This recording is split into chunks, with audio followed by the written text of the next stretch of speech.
Hello and welcome back. Howdy, listeners. It's Paul again. And Jason. Sorry, I'm trying to find the right slide for this video. Bear with me here. We'll be better prepared next time. Maybe.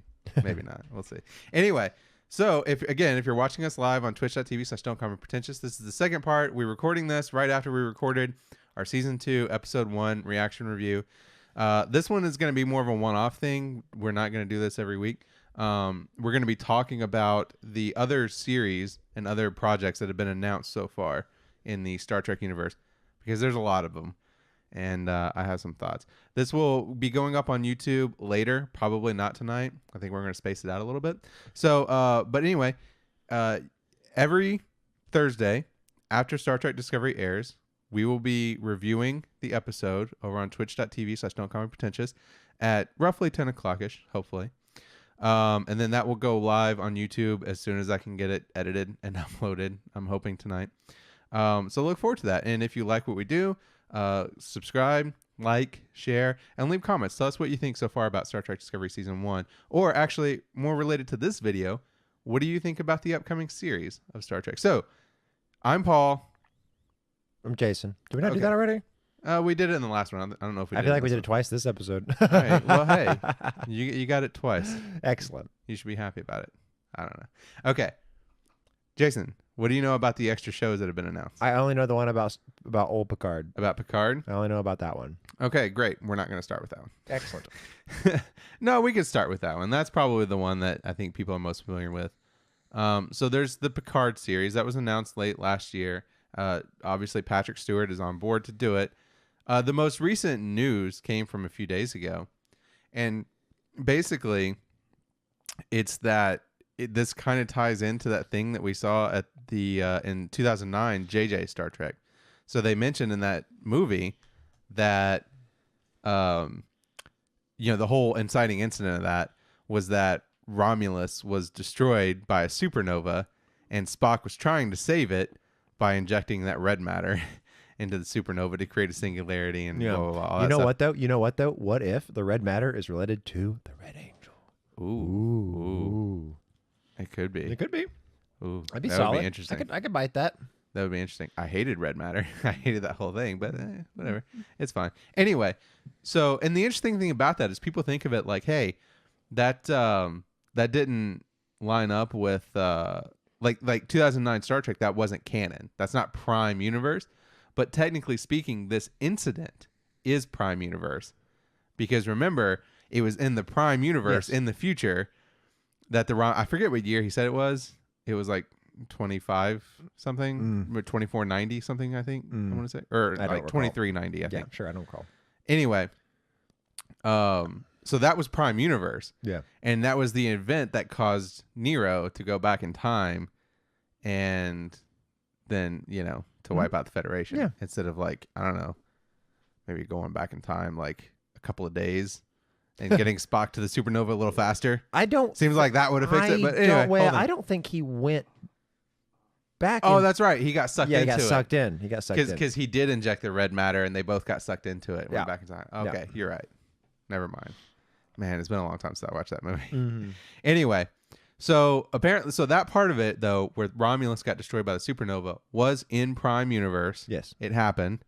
And apparently, the Picard series is going to take place after that. So that was several years after the end of The Next Generation. And so what Alex Kurtzman is saying is that Picard's life was radically altered by the dissolution of the Romulan Empire. That's all we know so far. We also know it's slated for late 2019. You know what else sucks about Romulus being destroyed? What's that? Is like there's an episode in TNG. Do you remember the Spock episode where Spock's on Romulus and he's like leading a movement? Yes. Well, fuck that, I guess. Well, no, you remember what that was. Picard was there too. They were dressed up as Romulans. Yeah. And also Tasha Yar's daughter. Yeah. So, but you remember what happened in that episode? Yeah, no, go on. Well, so they were trying to lead a movement. There was Romulans trying to rejoin the Vulcans. Yeah. Because they're related. Yes. They're the Dark Elves. Yeah. That's what they are. No, they really are. Yeah. But it turns out that it was fake. It was a front, and what they were actually trying to do is they were trying to take over the Vulcans. Oh, dark. So then they had to beat, like, Spock and Picard had to expose it and beat it back to keep it from happening. Oh, I didn't know that. Yeah, Whoops. It's been a minute. Sorry, guys. Yeah. It's been a minute. Well, I only know it's been a minute too. Probably haven't seen that episode in 20 years. Yeah.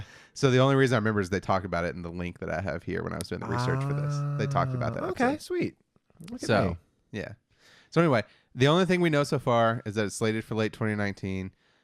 They were asked, are there going to be any cameos from other TNG cast members? And Kurtzman said anything could happen. Oh, there was something I wanted to mention in the Star Trek review, in the episode review. Okay. Yeah, of season 1, episode 2. If this is in the distant future. Yeah. Of Discovery. So remember when Saru is describing how difficult it's going to be to get down to the asteroid? Yeah. I was the whole time he was doing that, I was like, if Pike, I'm out of this episode if Pike says, don't ever tell me the odds. Because it was it got real close to that. It felt like he was about to do it. I'm glad. Nice. I'm glad they went with, no, we shouldn't leave people behind. That would really piss off the Star Trek Oh, fans. it would have ate me up. Yeah, it would have been good. Yeah. It would have been good. I'm glad they did do that. Yeah. So anyway, that's the series I think everybody's looking forward to the most. Patrick Stewart is helping to write it. It's being headed by Alex Kurtzman, who is the overall head of Star Trek for CBS. I didn't know he could speak he could write American.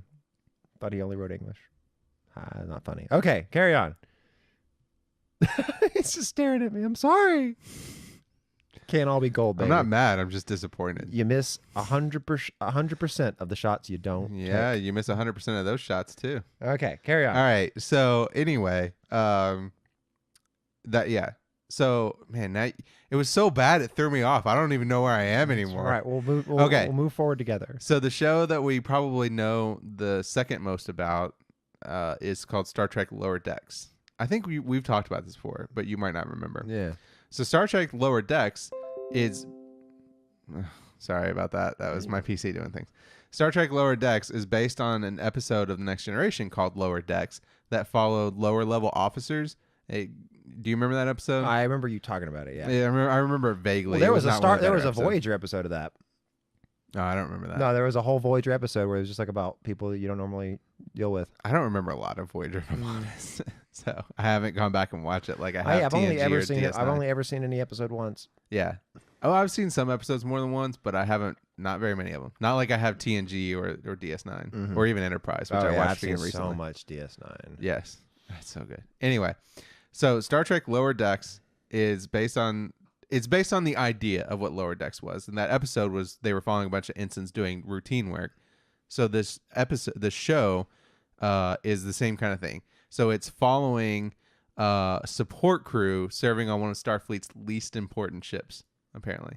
So I'm thinking it's going to be like a scout ship or like a freighter or something like that. But the interesting thing about this is it's a half-hour adult-oriented animated comedy. Oh. So it's run.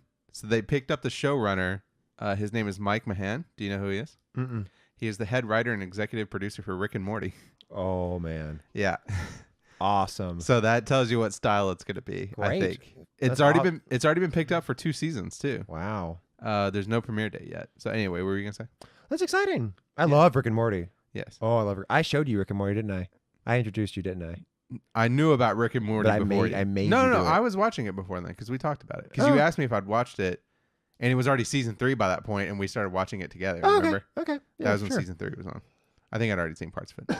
Anyway, yeah. So it's Mark McMahon. Mm-hmm. He's going to be heading it up, and apparently he's a really big Star Trek fan. In fact, interestingly, so they note here, and this is an article from Deadline where they talk about the Lower Decks animated series. They say in 2011, McMahon started a Twitter account where he posted episode plots to a fake season of Star Trek: The Next Generation. They were such a hit that Simon & Schuster hired him to write a reader's guide to a fictitious 8th season of The Next Generation called Star Trek: The Next Generation Warped. So apparently, and oh, by the way, he also is a writer on for some of the Star Trek short treks. Oh. I hope it wasn't the Saru episode. Yeah. That would not be a good omen. So it's already been picked up for 2 seasons. We don't know when that's going to air, but I feel like it's also going to be a fall time frame kind of thing. Mm-hmm. So that's the second show we know a decent amount about. The other one we just learned about more recently, and that is called so there was a bit of confusion. I thought it was officially called Star Trek Black Ops, but apparently it's not. Apparently that was just like people getting confused. It's covering Section 31. And Section 31 is the Black Ops of Federation. So that's where people got confused apparently. But it's going to star Michelle Yeoh, so Georgia. Oh, really? So it's in this time. It's in Discovery Timeverse. It's going to cover her exploits because she's in season 2 of Discovery. We've seen her in the previews. She's coming back. So this is going to follow. I don't know if it's going to follow like things she did. Like, is it going to be after season 2? Is it going to be concurrent with season 2? Is it going to be between seasons 1 and 2, even though they butt up right next to each other? So I don't think that's going to work. But I don't know. So it's still untitled right now. Yeah, he's parallel. Yeah. Yeah, but I mean, if it airs after season 2, then like I don't know how you would do parallel. It could be after. Well, I mean, you could do it parallel. I mean, you just do it. Well, but you would already know. I mean, I guess you could. Yeah, well, you maybe don't know everything that was going on in Section 31. Right.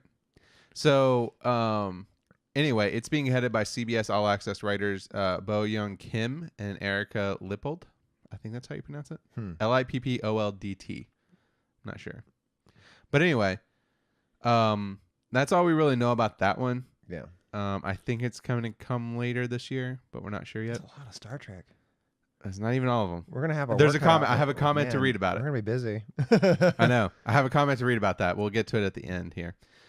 So everything else we know, there's a show apparently in the works called Starfleet Academy, and it's being headed by Stephanie Savage and Josh Schwartz. They created Gossip Girl and Marvel's Runaways on Hulu. Oh, boo! I know.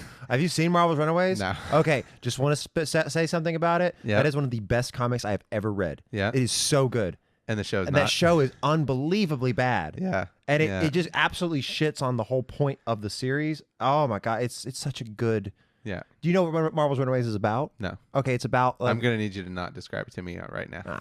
Fine. It doesn't need to be part of this episode. Fair enough. We can talk about it afterwards. Carry on. Anyway, so yeah, that does not instill me with a lot of confidence. Mm-hmm. They're very clearly the thing that I hate about because, well, I'll just say one last thing. The only other show we kind of know anything about, and I don't know if this still exists, but as of June 2018, there were discussions for a series about Khan that apparently would follow the eugenics wars. Ooh. And Nicholas Meyer was supposedly involved. Who's that? He was the director of Star Trek II, The Wrath of Khan. Yeah. Okay. And I think he also directed Star Trek. I guess I'm the only person alive who liked. What, The Wrath of Khan? Oh, not The Wrath of Khan. You're talking. Oh, I thought you meant Into Darkness. I'm sorry. No. Yeah. No. You liked Into Darkness? I don't think we can do this podcast. I'm sorry. I'm sorry, everyone. I'm wrap it up. That's a wrap. I'm not even going to post these on YouTube. I apologize to anyone who sees this on Twitch. I was entertained the whole time. I'm super disappointed. We about can that. have a whole. I'm going to pretend that didn't happen. We can have an episode where you educate me on why I'm wrong. Okay. Sure. Okay. Fair enough. Oh. Yeah, I don't get it. I don't see what people hate so much. Okay, let me just put it to you this way succinctly. I don't want to make a whole thing about ignorance this. isn't a sin. I don't want to make a whole thing about this. Okay. But do you remember what you said earlier about the whole like, oh, if he had said, "Don't never tell me the odds," I would have checked out. Yeah.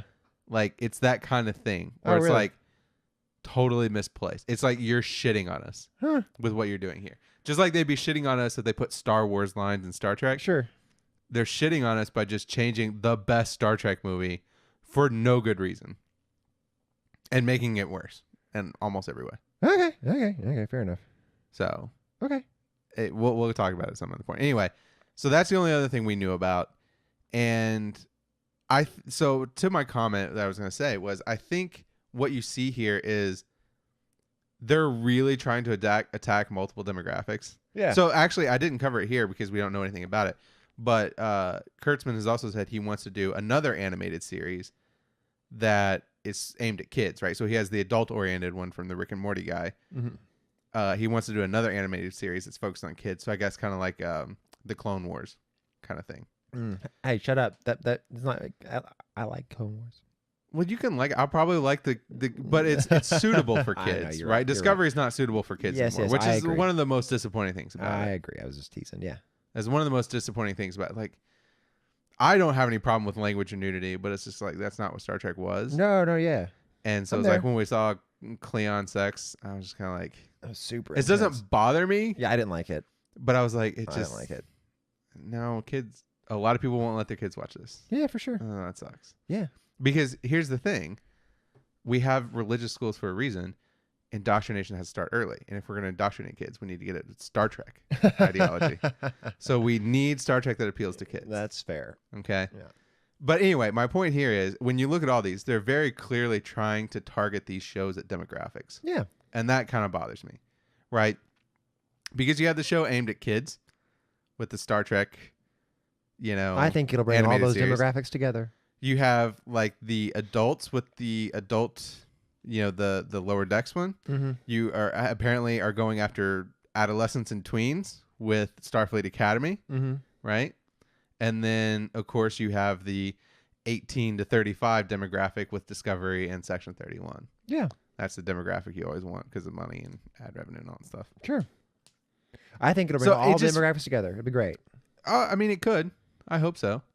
I don't know how you don't have optimism after that first episode. I'm feeling good I do. about it. I Like, feel all a this Star lot better Trek- after that first all episode. this Star Trek's coming our way. It's great news. I do feel a lot better. And I was worried because Kurtzman does not have a great track record.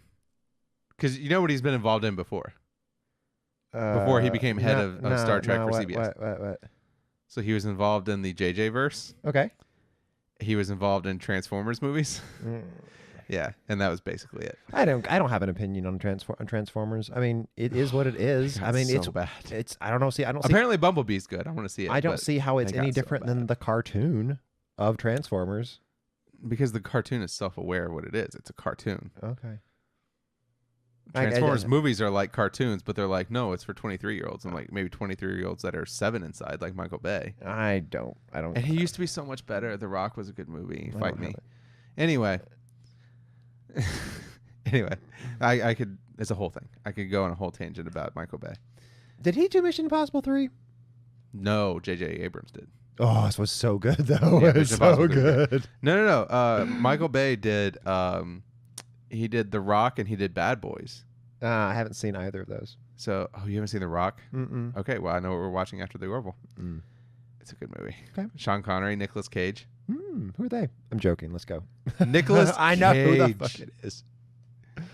Are the one true God, Nicolas Cage. Yeah. You're not on Reddit. You don't understand the meme. Mm. You're a square. I'm a big old square. Anyway, I will say I'm more optimistic now, but I echoed what a lot of people were echoing before, which is like, hey, this is a lot of series. Is there going to be overload? So Kurtzman was asked about that, and he said in an interview on January 9th with Creative Space, he said, quote, there has to be a limit, right? He says there has to be. At a certain point, people are going to say it all feels so familiar. The only thing I'd throw back is that nobody seems to have said that about Marvel. Between film and TV, no one is tired of them. That means that in a world of global audience, there's always room for more, but the more has to be meaningful. I thought that was a good response, but I will retort that I am tired of the Marvel universe. I was tired of it several years ago, and then I kind of got back into it, and I'm excited for what's coming up now. I find it entertaining. I find it an entertaining adaptation to really good comic books. I just want more stories. I'm over the comic books. Like, let's move on to good stories again. But here's the thing: there are good comic book There stories are good comic book that stories they're not doing, and they're bastardized. They bastardized. I liked Infinity War. If you but knew anyway. how good Civil War actually is as a story. Okay, yeah, I know. Okay, I know you okay. said it before. Okay. But maybe one day we'll do a Marvel podcast. Mm-hmm. We could do MCU. We could do maybe I'm not gonna do MCU in review. No, I'm not gonna do MCU. If I were gonna do Marvel, we were just gonna do proper Marvel reviews. Marvel that has was like a joke. There's an MCU in review that Kind of Funny did. So we couldn't do that. We could do real comics. They also do comics on Kind of Funny. I just want to throw that out there. But anyway, I bet I know more. It's fine. You're pretentious. I'm willing to put that up. It's arrogant. It's not what pretentious means. Carry on. You don't know what pretentious means. You don't know what pretentious means. I've defined it for you. What's Alex Kurtzman on canon? Oh, this is the last thing. I wasn't necessarily going to cover this because we're kind of rambling at this point, but that's fine. This is the secondary episode. I like to hear you ramble. So, this kind of wraps into what we talked about with Discovery. A lot of people hate the fact that it doesn't, like, it's not following canon. Mm-hmm. I go back and forth on it. There are things that bother me. Like the Klingons bother me, not because they're different, but because they're just not good. Yeah, that bothers me. You know, the holograms kind of bother me because we never saw it, but it doesn't offend me, and I'm like, all right, whatever. It's just kind of like a stick, and the Discovery Enterprise looking different kind of bothers me because, like, that's not what the Enterprise was. I think what bothers me more is that they're not saying that it's a visual reboot. They're saying, like, oh no, it's totally prime timeline and it's exactly the same ship and it'll look the same in the end. Mm-hmm. I'm like, I don't know. I don't see how this is going to work. But anyway, but I'm not a huge stickler for canon. And the thing I always point out to people is like, hey, you know why things look better now? Because they have money. Yeah, quite. Yeah, right? Sure. Like one of the things that doesn't bother me at all is that the Discovery Enterprise has the blue lighting on the nacelles. And that wasn't in the original series. Yeah. But here's the thing. You know why it wasn't in the original series? Money. Because they couldn't afford it. Mm-hmm. It was in the design. Ah. So the fact that it's on here now, it's just like, just use your imagination. Sure. It was supposed to be there. We just didn't have the money for lights. Yeah. So stuff like that doesn't bother me. Yeah. Stuff bothers me more when it's like you're just spitting on it for the sake and like not paying attention. Right? Okay. Not that you're making a creative license to be like, hey, it's not 1960 anymore. We can't literally have cardboard walls and, you know, like we have money. We can do things like that. Sure. Now. I hear you. Points been made. I don't like it when it's just like, we're just doing this thing for no reason. Yep. The Klingons look different just because we decided to. Sure. And even that's a weird one because obviously you had the smooth heads in the original series. And then the Klingons, you know, in the motion picture came out and they had the ridges and all that stuff. And everybody was like, what happened here? And then Enterprise went back and retconned in like, oh, there was the genetic thing and there was the disease. But Gene Roddenberry at the time was like, hey, what happened to the Klingons? Why do they have the ridges now? And he was like, because we didn't have any money when we made the show. Use your imagination, nerds. Yeah. And I was like, Roddenberry said that? He didn't say the nerds. Yeah, but he did say like we didn't have the money. Now we have the money. Yeah. So use your imagination. Yeah, just pretend that it was always like that. It's so easy to retcon this crap. I mean, dude, there are black people, there are white people, there are like different eye-shaped people. People have big ears, small ears, tall, short, fat, skinny. I mean, like, okay. Okay, but if you saw a human that had Klingon ridges on it, if we were a interstellar empire and some people lived on a different planet, that's a good point. Yes. Yeah, and maybe some of them have head ridges, maybe some of them have hair, and that's a thing people have said. Well, but here's the other thing. They're already retconning some of the stuff. Like, you know, in season 2, they're going to have hair. Yeah. And they're saying because of war. Yeah, they shave their heads at wartime. I'm fine with that. I'm fine with it. Whatever you want. Say I'm fine with it. Make up whatever you want about it. And then people were like, hey, they didn't shave their heads with air at war in DS9. I'm like, it was fucking 90 years later. Yeah, maybe it changed. Yeah, and they're friends with the Federation. So they're probably much, I think they're a chiller Klingon empire in the DS9. Yes. They're way down. They've got 90 years of peace and democracy. Yeah, they're down as fuck now. Yeah.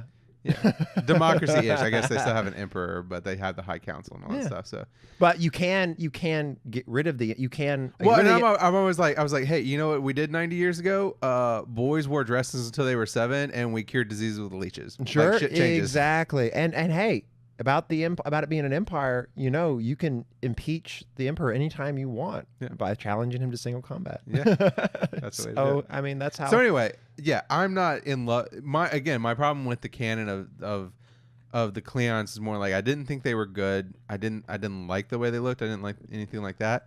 But also, then there were things that really bothered me, which was like the bird of prey. The bird of prey that we saw in season 1. Look nothing like the bird of prey that we saw in the original series. Look nothing like the bird of prey that we saw in the Next Generation. Look nothing like the bird of prey that we saw in Enterprise. So we saw bird of preys before Discovery. We saw bird of preys after Discovery. They look nothing like the bird of prey that we see in Discovery season 1. Mm-hmm. That's one of those things where I feel like you're just being lazy. Because you're telling me it's in the same universe and it's not a visual reboot. So you don't even have that out of just like, hey, use your imagination. It's a visual reboot. You're saying, no, it's literally the same thing, except I'm looking with my eyes and it's not the same thing. Yeah. That's the one thing that bothered me. You care more about that than I can bother to. I know. And I care a lot about it, a lot less than most Star Trek fans do on the internet. We're going to get comments about it. People are going to talk about how it's shit and all this stuff. And anyway, so all this was a long diatribe to get back to what did Alex Kurtzman say about canon. Sure. And he talks about how, you know, there's like a lot of storied background with Star Trek and all that stuff, and there's a fine line between being able to weave a new story, and then also not worry about just pleasing the canon purist, right? So he says, quote, says, I actually think somewhere between what I'm saying and what you're saying is the truth. We really do spend a lot of time talking about canon, and there are people in the writers' rooms specifically to tell us where we're stepping on the line of violation. I did actually note at one point when I was asked about the graphic novels and comics that after 50 plus years, it's literally impossible to stay entirely consistent with canon because there have been very dry years in Star Trek and very full years. And so many different writers have attempted to fill in the gaps in the dry years of what happened to beloved characters in the absence of a show driving those answers. They end up inventing things, and we end up being faced with whether to call that canon. Yeah. But it's always a conversation. He says, I will agree with you, though. Let's find. I have a question for you. Can I finish the quote? Fine. It's a long Okay. quote. It is a long quote, Carry but on. you're the one who I wasn't going to Carry on. I will agree with you, though, that the best version of the story needs to be the driver. But what's the best version of a story is an entirely subjective thing. That's why we have so many different voices in the writer's room with so many different points of view. You want to write a nuanced story to get as many different voices as possible to represent how they feel about different ideas. A big part of my process is listening to the other writers. With Trek, you want to go out and beta test ideas. But as soon as you do that, you'll get 50% of people telling you that they love it and 50% saying that you should be strung up and killed. At a certain point, you need to follow your own internal compass. But you don't want to do it in a vacuum. That's very dangerous. So we hire people to express what they think Star Trek means and where we're violating canon and what we can invent within the gray area. So yes, we want to stay true to canon, but we're also doing a lot of new invention that has nothing to do with canon. There's a lot of conversation online like, why don't you start with new things? Why do you have to look back? And the answer is we can do both. We have to do both. Star Trek has always done both. All right. Fine. What was I I'm interrupting? glad you had me read that What was- whole thing, and then your response is, I ain't I didn't need you to read all of it. I just asked what it was Then about. You shouldn't have asked about it. You shouldn't have asked about I shouldn't have. What was it? What was I interrupting about again? it. I don't know. Nah, I don't know either. I don't know. Anyway, I think his point is well made, though. Like, hey, you're never going to please everybody. Yeah. And especially with something that's so revered as Star Trek. Mm-hmm. And it's like, I'm sorry, we just can't have CRT screens and light up Yeah, buttons we said anymore. that. I remember. What I was gonna. What I thought about now about what he was talking about with all the canon, because I've read some of the Star Wars novels. I read some of the Star Trek. Sorry, Right. Star Trek novels and some of the comics, and I wonder in the Picard series is coming up. Right. Do you think Wesley Crusher will come back and he's magic? Oh. Did he become magic in the Next Generation? Or was that post? I read in the novels I read he was magic. So he had episodes where he did it, because remember that episode with the Traveler? Yeah. That He becomes like the species- Q. He becomes like Q. Right. So he has moments of it. They touch on it a couple times throughout the season, but I don't throughout the series. But I don't think that happened fully by the end of the series. Oh, okay. Well, anyway. But they hinted at it, and I think yes, they filled it in later. Oh yeah, it was cool. I liked it. But here's the thing. So this is kind of a Star Wars thing too, because people said the same thing about Star Wars, especially with the prequels. Like, hey, or when Disney was coming back and starting episode 7, 8, 9, right? Like, hey, what are you gonna do with all the canon? And they killed off the EU, right? Or they made it the EU. Everything that wasn't a movie or a TV the prequels, show. you mean? I can answer. I can speak with authority on this. By the way, No. Disney said everything that was a movie or a TV show is canon. Everything else, the books and all the games, and all that stuff, yeah, no, it was devastating. none of that's canon. It's all the extended universe, I right? felt mixed about that. I know because- you're devastated about it, but No, I the felt same thing mixed. is true of Star Trek. No, but I just felt mixed. I didn't quite feel devastated. I felt so. How about this? I just want to. I know this isn't. I feel like I'm guilty of something if I talk about Star Wars, but honestly, I'm sure we have crossover people. fuck those guys if they don't like it. So, Hi, viewers, we love you. I do love you. But like both, it's But fine. fuck you if you don't like Star Wars. Yeah, for real though. Anywho, so when they've changed the EU dramatically 3 times, right? Yeah. They did it when the prequels came out, which wasn't such a big deal because they didn't really ever touch on the Clone Wars, so it was a really big mystery. So it wasn't a big deal. Right. Now they did the Clone Wars every week or not every week, but like every like few weeks, they would come out with something new in between episode 2 and episode 3, and it was like a real time Clone Wars. Right. And the comics would come out, and books would come out, and video games, and they even had this news bulletin online. It was called HoloNet News, and you can see what's happening in the galaxy. And there was like one where Corellian like became like neutral, and it was all cool. And there was even like a 3-month period where right after Anakin got his, so in the. And I figured when they did the Clone Wars animated, they were going to put it in this 3-month period. We didn't know what happened. And it was right after Anakin became a knight. And then they were like, nope, we're just going to erase most of the interesting Star Wars. And they lost a couple writers over it, like who had done novels. Like they've been working on it for like 10, 15 years or something. And like one of my favorite writers, Karen Travis, left over it. You should check her out. So they destroyed that part of my childhood, and I'm fine with, okay, whatever. It's an okay show. It's not as good as the original Clone Wars, but whatever. And then, but when they did this one, I felt different about it because it wasn't just they were just like taking a shot at it. They like, we have to make a lot of room because we're gonna make more movies. And you know what? I'm grateful that Christmas means something again. We have Star Wars at Christmas. Yeah. I don't know. I can't be happier. I mean. Well, isn't episode 9 in the summer? They were all supposed to be in the summer, and they all got delayed to Christmas. No. Episode 7 and 8 were supposed to be in like July, and they got delayed till December. That may be true, but whatever. It's in Christmas now. Episode 9 is coming out in Christmas. Pretty sure. No, I hope so. Yeah. Anyway, so it's interesting though, because what I was gonna say is, Star Trek has been that way since the beginning.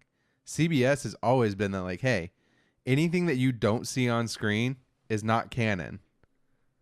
Like, they've always been clear about that. That's fair. They've been clear about that for a while. Sure. So, and that's why I said earlier about in our review of, like, hey, Pike technically was not canon because the cage never aired on screen. They made it and it filmed it. But here's the thing. It kind of then did become canon because so many people picked it up. They started referring to it in different Star Trek stuff. Could you not mess with the table? It's coming through the mic. So they started messing with it. And that, you know, so Pike became canon because he started showing up in all these different things. Yeah. And then of course, now if you buy like the DVD set or the Blu-ray set of the original series, or if you watch it on Netflix, that episode is now part of the show. Right. So it became canon, and Star Trek has ways of doing that. So for example, you remember in Nemesis, in Star Trek Nemesis, Riker, he's going off to Captain the Titan. Yeah. Right. Yeah. Well, that's people had written books of like what happened after TNG, and it was, oh, Riker went off and became captain of the ship called the Titan. Yes. So they brought it into it, and now it's canon, but it didn't technically have to be. So I think Star Trek has a way of weaseling out of it and being like, hey, anything that doesn't appear on screen is not technically canon. We never said it was, so we don't have to retcon anything that way. What's your favorite part of Nemesis? Of Nemesis? Yeah. Tom Hardy. Yeah, I like that part where he says he's good. I like that. I really He's the only good part of it. I really love the part. It's got Patrick Stewart in it, honey. Well, it's true. Yeah, it's got that, and Brent Spiner. There's a part. I know, but Data's story was so bad. I know it was, but there was a part in it where he says, "Oh, you think darkness is your ally?" I'm making a joke. Never mind. I'm sorry. Yep, nailed it. Nailed it. Anyway. Again, these bad jokes just totally derail me. I know. Multiple times, I completely lose my train of thought. You're a charity. Okay. Thank you for being charitable. Yes. Yes. Anyway, I'll say though, one of the things that is weird is Star Trek Online, the video game, because it's sanctioned by CBS. And so technically speaking, I'm struggling to care about this, man. It's canon. Sure. Well, okay, but the reason it becomes important is because it spans a whole long time period. Like they have Discovery stuff in there right now. They have stuff from TOS, but they do different seasons. Should we play it? I've played it. I have it. Should we do a review or something? Oh boy, it's not really. That's like it's like doing a review of WoW. Not review. It's a live service, so you can't. They have seasons. It's like Fortnite or WoW. It changes constantly. Okay. And so what my point was, like they do different seasons. The different seasons take place at different timelines in Star Trek, and they've already done a lot of stuff post Nemesis and all that stuff. And we talked about it in one of our episodes of our gameplay podcast. There's an Enterprise F. Yeah. Like CBS put out like, hey, we want fans to design an Enterprise F. and we'll pick one, and that will be the canon Enterprise F. Oh, that's cool. And they picked one. I remember that now, yeah. And so now if they're going to do a series that's set in roughly that time frame, because the Picard, that's roughly the time frame it's going to be set. Well, I hope they keep their word. So is the Enterprise F going to be part of it? Yeah, I hope they because they said technically it was canon, but then now they've also walked it back sometimes. Said, well, it's soft canon. There are things about it that we'll keep and things that we won't.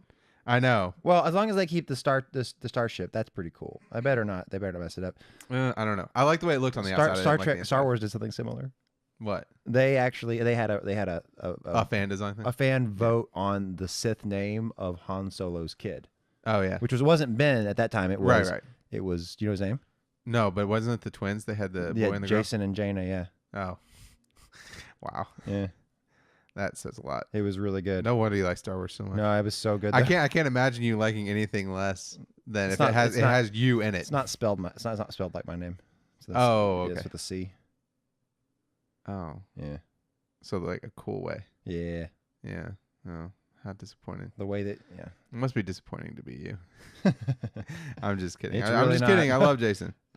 I love Jason. Yeah, I figured you would say that. I have an easy life. Don't worry about me. Yeah.